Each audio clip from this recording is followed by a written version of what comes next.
mrocznej przestrzeni studia TV wyłaniają się piksele. Poproszę o odjazd. Powiedziałam odjazd.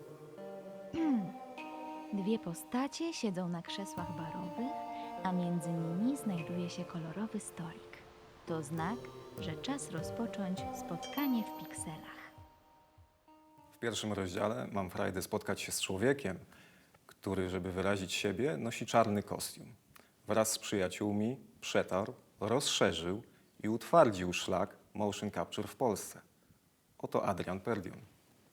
Dzień dobry. Dzień dobry. Zagrajmy.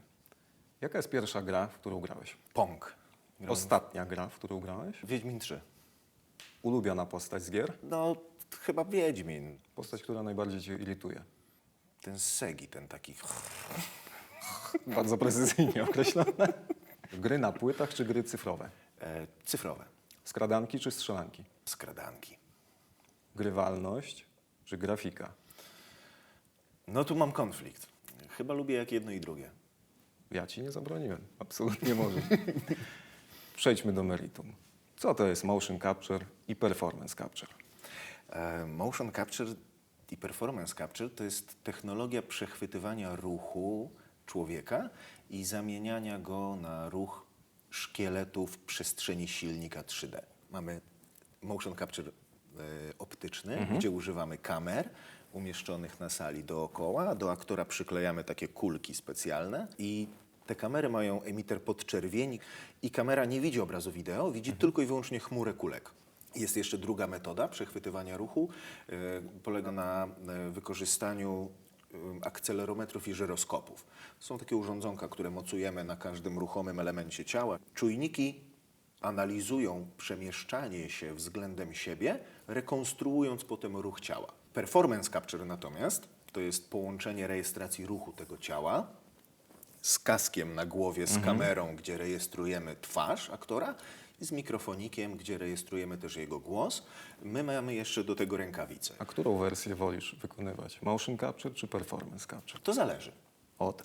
Bo motion capture najczęściej odbywa się na potrzeby animacji gameplayowych, bo wtedy nie trzeba pilnować, czy te wszystkie kable na tobie nie poodpadały. Natomiast performance capture jest używany przy cinematikach, jak robisz cutsceny. A tam już oprócz sprawności ruchowej i jakiegoś takiego gestu emocjonalnego dochodzi też interpretacja aktorska. No i jak scena jest fajna, no to wolę grać dramatyczne sceny, bo jestem aktorem w końcu, nie człowiekiem od WF-u. Ale możesz zagrać człowieka od WF-u. To jest ten komfort bycia aktorem, nie? Dla uproszczenia teraz będziemy nazywać to wszystko motion capture mockup. Dlaczego zdecydowałeś się wyrażać siebie poprzez mockup? Jako dziecko po prostu spędzałem godzinę grając w Ponga. Ja jestem ze Szczecina. Mój tata był marynarzem. Pozdrawiamy Szczecin. Pozdrawiamy ze wszystkich kamer. Przywiózł grę telewizyjną, którą się podłączało. No to były takie wielkie kontrolery z taką gałką na środku i ja i ty byliśmy połączeni takim kablem telefonicznym, więc tobie się podawało bazę drugą i tym kółkiem kręcąc te pionowe paski latały, więc no spędzałem czas albo grając w to, albo później już oglądając kreskówki. Jak mnie pytali, jaka jest moja wymarzona rola, to był Królik Bugs. Wszyscy mówili, wiesz, no to jest jakby aktorstwo nieistniejące, nie da się grać postaci z kreskówek. Możesz co najwyżej głos podkładać. No więc ja przez całe studia trenowałem różne głosy, żeby podkładać różne postaci i tak dalej.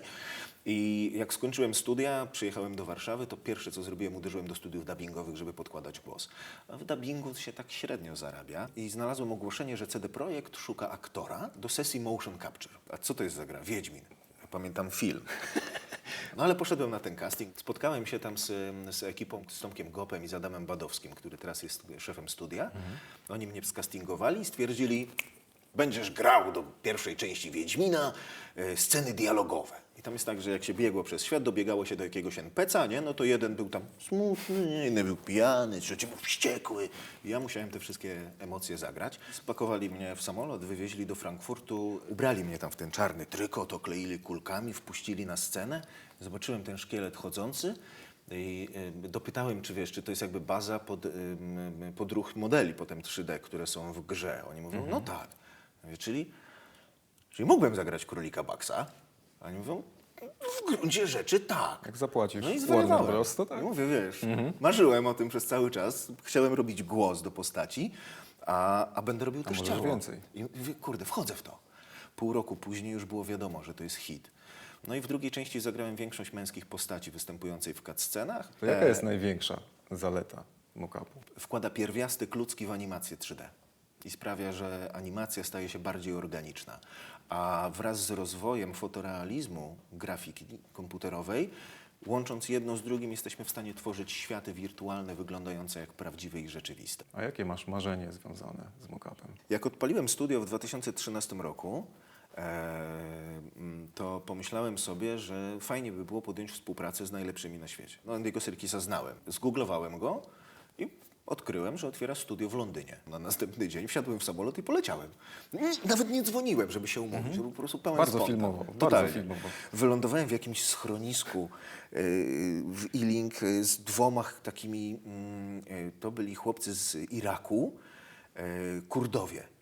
I nawracali mnie na islam przez całą noc. Dodatkowe wartości w Po podróży. prostu Super. fantastyczna przygoda. Rano zebrałem się, walę do tego Ealing pod to studio. Szlaban na wejściu, portier pilnujący. No i ja walę na ten szlaban, nie? Mówię, a pan gdzie? Ja do Imaginarium Studio mam spotkanie z Endym Serkisem. A pan umówiony jest? Ja mówię, tak, ale no nie pamiętam nazwiska osoby. Poza tym przepraszam, przyleciałem dopiero z Polski samolotem i jakby trochę jestem zakręcony. No tak, z Polski pan przyjechał, Polak! Okazało się, że na portierni siedzi nasz człowiek. No to pan chodź, pan pójdziesz ze mną, ja pana zaprowadzę. Pięknie. Wziął Absolutnie mnie pod pięknie. rękę, zaprowadził mnie na recepcję, przedstawił mnie tam tej kobiecie. Pan z Polski przyjechał na spotkanie, ja was zostawiam, pa. No i mówię do tej pani, prawda jest taka, że nigdzie nie dzwoniłem i z nikim się nie umówiłem. Ja jestem aktorem z Polski, zrobiłem jeden projekt motion capture, teraz chcę rozwijać się w tym kierunku. I mówię, a czy jest pan Andy?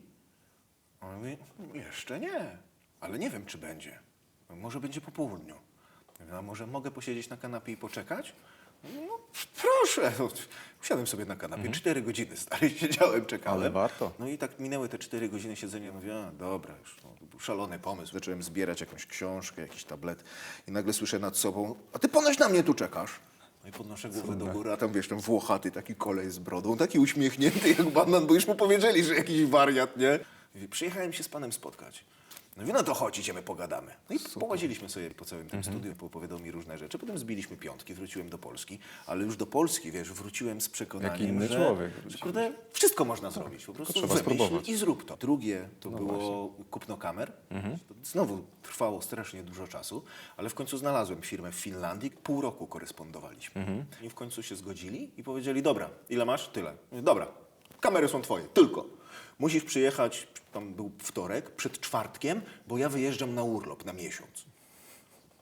Miesięczne urlopy w Finlandii. Mówię, okej, a jeszcze urodził mi się w tym czasie syn drugi. No więc do żony dzwonię do szpitala. Mam opcję kupienia tych kamer, ale muszę wziąć samochód i pojechać 1000 kilometrów w jedną stronę, żeby je kupić. Ktoś musi zostać ze starszym synem. Teściowa przyjechała z Białegostoku, wiesz, zajęła się młodym, ja w samochód, Via Baltica.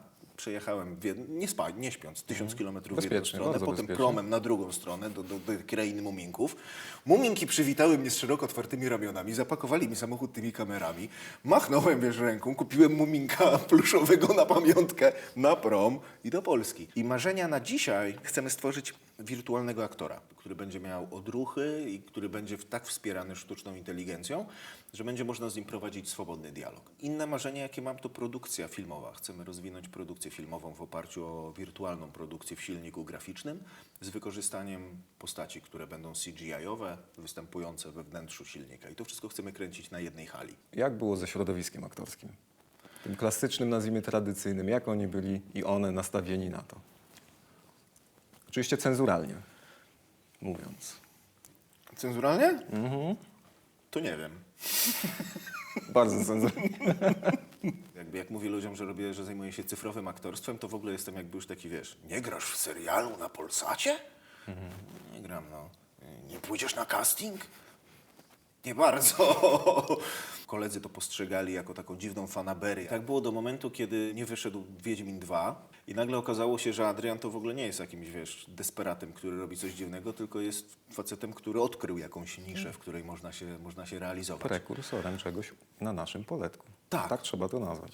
Potem gdzieś po drodze pojawiły się pierwsze filmy, wiesz, pojawił się Beowulf, pojawił się ten Ekspres Polarny. Rozwijało się to dosyć mocno pojawili się też aktorzy, Anthony Hopkins, Angelina Jolie. I oboje mówili, że motion capture to jest takie aktorstwo, które jest najczystszą formą aktorstwa.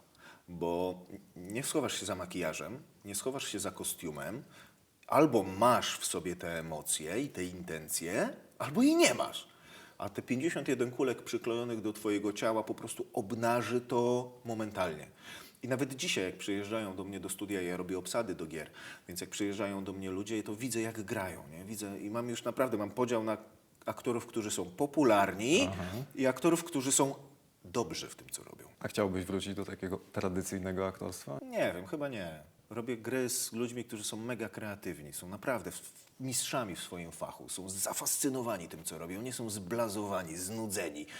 Nie mają ciśnienia, żeby udzielać wywiadów w śniadaniowych telewizjach, tylko żeby programować wspaniałe rzeczy, które docierają do milionów. A po zagraniu tylu ról, czy któraś zapadła ci w pamięć, została z tobą, była ci bardzo bliska? Wybrałbym Geralta, bo to jest postać, od której się wszystko zaczęło w gruncie rzeczy. Dodatkowo wszystko to, co dzisiaj dzieje się wokół Wiedźmina i wokół tego uniwersum, sprawia, że jakby jeszcze większą satysfakcję taką zawodową czuję z tego, że zrobiliśmy kawał dobrej roboty. Bo do trójki w gruncie rzeczy to tylko potem moje studio dostarczyło Seks na jednorożcu. Ta jedynka i dwójka spowodowały w ogóle, że zmieniłem postrzeganie siebie w zawodzie, a po drugie spowodowała, że otworzyły mi się drzwi wielu, wielu miejsc, w których mogłem po prostu realizować potem swoje pomysły. Wrażenie, że drzwi cię nie powstrzymają, więc dlatego by się nie otworzyły, to myślę, żeby się przebił. A jak odnosisz się Prawda. Ja je wyważałem krzycząc, to ja byłem Wiedźminem! A jak odnosisz się do roli Henry'ego Cavilla teraz jako Wiedźmina? To jest świetne. Teraz jedno z najbardziej kluczowych pytań. Jesteś gotowy? Nie. Trudno. Czy mock-up to sztuka? No zdecydowanie. Nie spodziewałem się innej odpowiedzi, ale bardzo się cieszę. Ilość kreatywnej pracy, którą trzeba włożyć, żeby stworzyć nawet prostą grę wideo, jest 5 razy większa niż przy produkcji filmu. Ilość ludzi, która pracuje wokół tego i ta synergia, która między nimi się wytwarza w takiej naprawdę zespołowej pracy przez długie miesiące, powoduje, że każda taka gra jest takim majstersztykiem. Z wieloma, sam doskonale wiesz, z wieloma zaszytymi easter eggami, Smaczkami. takimi Tak, smaczkami. Dla tych, którzy chcą je odnaleźć. Zdecydowanie branża growa jest sztuką, a aktorzy tworzący postacie na potrzeby gier naprawdę nie robią innej roboty niż ta, którą robią w teatrze. Kilka lat temu, kiedy rozmawialiśmy po raz pierwszy, powiedziałeś, że wirtualne postacie przejmą władzę nad mediami. Czy coś się w tej kwestii zmieniło? Chińczycy już to robią, nie? Myślałem, że to pójdzie raczej w stronę 3D niż w deepfake'a, więc w gruncie rzeczy, wiesz, i filmy powstają, gdzie aktorom się podmienia w ogóle twarze, tworząc wirtualne postacie. No i mówi się o wskrzeszaniu aktorów. A kogo byś zagrał? Jamesa Deana. Kogo? Trochę ludzi umarło poza nim jeszcze, więc... A dobrze, to zawęźmy to inaczej. To postać kobiecą, którą chciałbyś zagrać. Nie wiem, ale zrobienie Marilyn Monroe to na pewno byłaby przygoda. Niewątpliwie, oby to się udało. To nie wiem. Wszystko w postprodukcji. W postprodukcji wszystko się Wszystko zrobi. w postprodukcji, tak, dokładnie. absolutnie. Życzę, aby twoje marzenia, te mniejsze, te większe się spełniły. Jestem ciekaw, gdzie dotrzesz. Spotkamy się za kilka lat, podsumujemy. Mam nadzieję. Dziękuję bardzo. Dzięki tobie również. Rozdział pierwszy zakończony. Pozostawmy naszych bohaterów w pikselach, a my tymczasem podziwiajmy napisy końcowe.